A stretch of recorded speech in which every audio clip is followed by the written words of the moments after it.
Hi guys, and welcome to the channel. This is the first time I'm going to try a face-to-face video, and this evening we're going to talk a little bit about McLaren ownership. The reason why I do my channel is essentially to pay back to the community and other owners of similar vehicles, and just try and let other people know my experiences, what I have found that works well, what doesn't work well.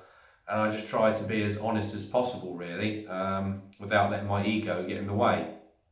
So I came from the Lotus community, which very much had a sort of a modifying element to it. There were quite active forums, and unfortunately that seems to be something that's a little bit lacking in the McLaren community. Although we're hoping that's going to change soon. I have other owners who are hoping to change that, which would be nice. I'm very much a vehicle modder myself.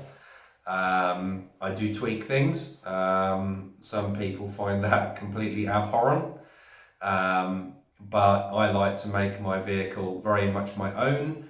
My vehicles are kind of my hobby.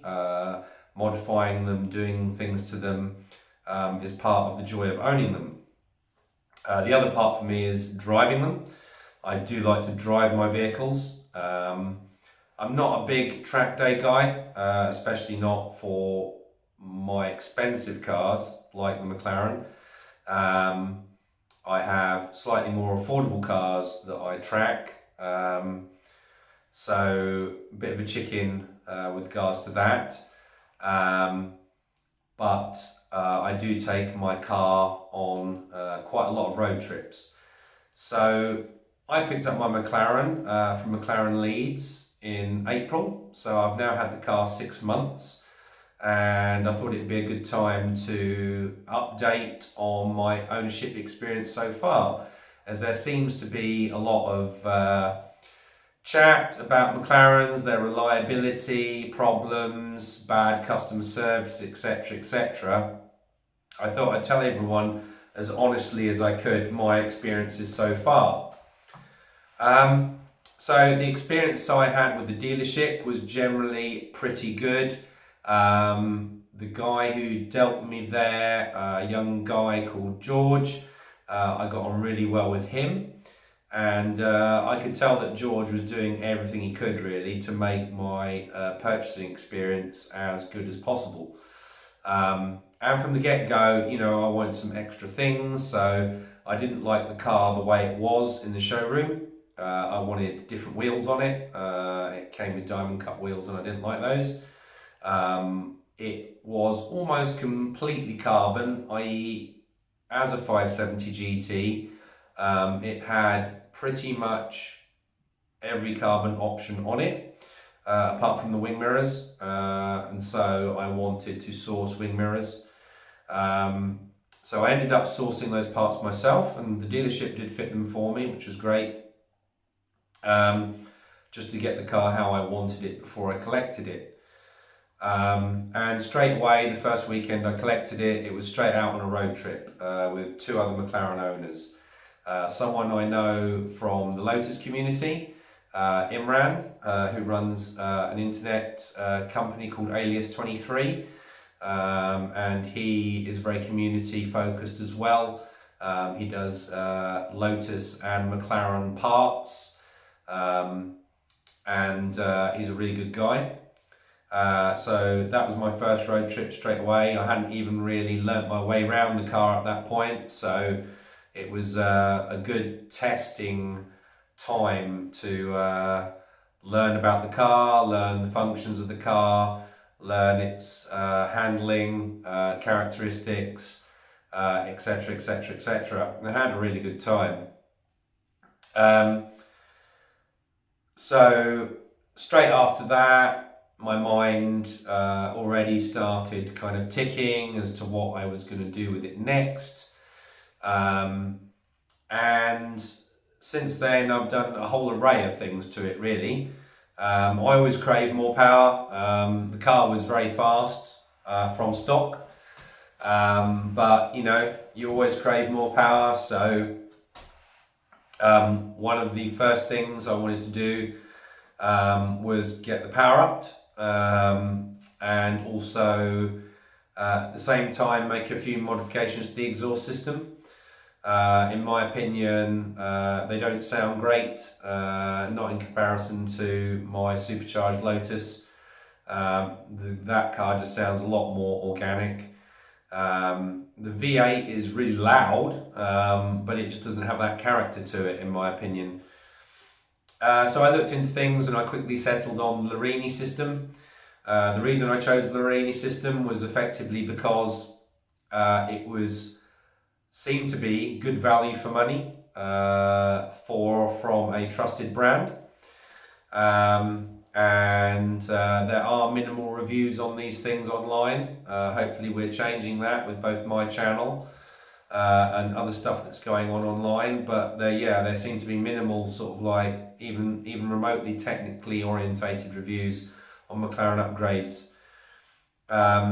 So I did a lot of hunting around and a bit of research, and I decided to go with Litchfield for my upgrades. Now, obviously, a very renowned company, a lot of history, and according to their website, now venturing into McLaren among other marques. And they seem to be a one-stop shop that could do everything for me. So what I decided on was that I would have Larini sports cats fitted. I would have Geo done, full Geo setup.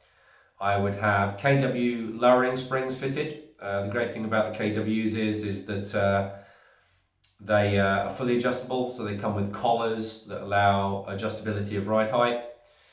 And I would have the camber set up, all done in one chunk, and then I would have the car mapped to a stage 2. Sports cats facilitating that. So I won't go into that in too much depth, but I got the work done in the end, but it took a very long time and there were quite a lot of hiccups along the way. So ended up being quite disappointed with the whole process. Not necessarily the work, because the work seems generally good at the moment, but not the greatest of experiences with them. I then decided that I would finish the exhaust system, so that meant that I would have catback fitted, and it just made logical sense that I stuck with Larini, but I didn't want to maintain the original tailpipes. So after a lot of hunting to find something a little bit different but looks sufficiently cool, I'm quite picky about the look. I ended up with a brand called Fab Speed, which is American, and they do custom titanium tips, and they looked really nice. So I ordered those. They came very promptly. They weren't particularly cheap, but they were very nice, and I thought quite individual. I hadn't seen any on any other cars, really. And this time I decided to use somebody different.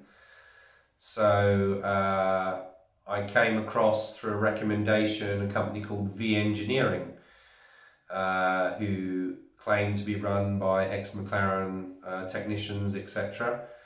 And you have to take these things with a pinch of salt, it seems, sometimes these days.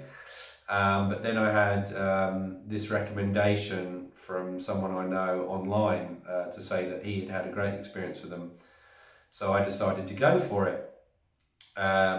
So contacted them, arranged for the exhaust system to be sent direct to them from Larini.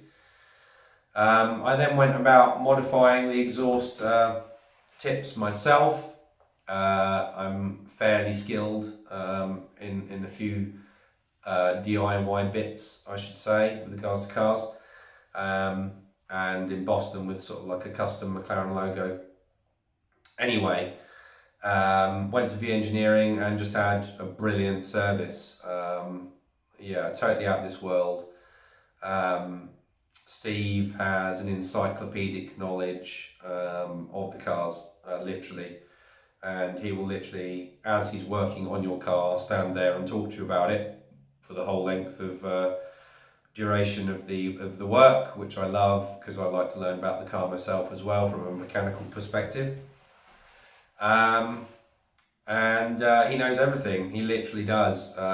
He was a technical consultant, as far as I'm aware, for the dealerships for sort of like over 10 years, and it shows. He knows everything, and brilliant service, brilliant standard of workmanship, no problems at all. He also fixed a lot of little other minor issues, informed me of a lot of other things. He went into the ECU, he found out that my car was actually what they call a GTS, so that's 570 GT, but with the faster steering rack from the S and the suspension from the S. He also reprogrammed the ECU for the suspension settings that hadn't been done by Litchfield, which actually notably changed the handling on the car. He basically told the car what ride height it was sitting at, etc., and the camber, etc. Yeah, brilliant service. So in V Engineering, I definitely found my aftermarket maintenance shop. They are who I'll be using going forward. With regards to the car itself and problems with the car, I haven't had any major problems with the car. I have had niggles and electrical gremlins. One instance where it decided to try and cook me in the middle of the summer. The climate control decided to go on full heat for no particular reason, and I couldn't turn it off. What fixed it was, as is usual with these cars, I stopped the car, turned it off, turned it back on again, and it went back to normal. The only other issue I've really had, which happened after I had my steering wheel retrimmed. The car had been powered down and the battery had been disconnected for some time, for 2 weeks. When I first reconnected the car, everything was fine and dandy, and the car was running perfectly, and I was actually quite surprised that everything had gone smoothly. And I actually said in my review video of Royal steering wheels and their steering wheel retrim that I was just really surprised that it had gone so well. But it wasn't until a few days later that I started to have issues in that it didn't seem that the battery was charging, and went through a whole hullabaloo with trying to get it fixed. I had McLaren Assist come out. That's the McLaren recovery service that you get as part of the warranty that you get from the dealership. They were great. I can't fault them, but they couldn't figure out what was causing the issue. And back to my rescue came V Engineering, who pretty much figured it out straight away. And I had a telephone consultation with them, where they guided me through a process of resetting the battery. Essentially, there's a software bug again with the batteries. The battery literally has its own control computer, and it can get confused between the battery being fully charged and fully discharged.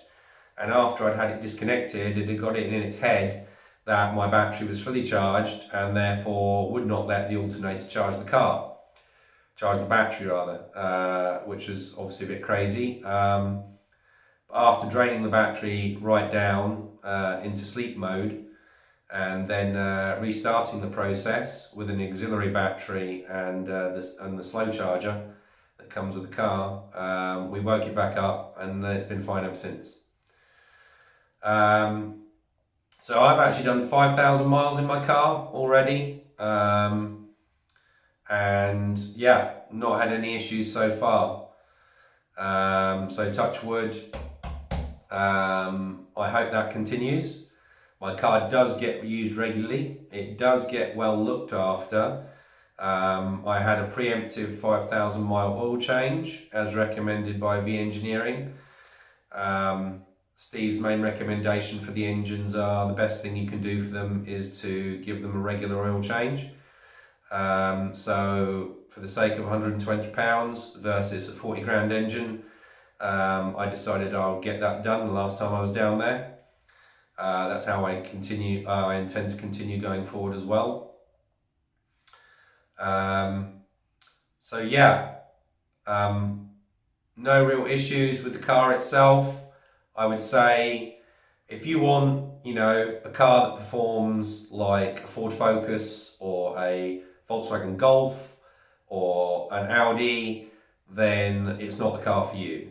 They definitely are an enthusiast car. They definitely need an extra level of attention and maintenance. That doesn't bother me because that's partly why I bought the car. They're not straightforward. They're not easy to fix. So yeah, if you want that straightforward car that's just going to do exactly what you want 100% of the time, then they're not going to be for you. Go and get an Audi R8, get a whatever. I think that would be more up your street, because they need looking after. But it doesn't bother me. I really enjoy the car and it's an amazing piece of machinery. So that's my story so far. Any questions, comment below, guys. If you like this video, give it a thumbs up, and I'll catch you again soon when I think of another modification I can do. See you soon.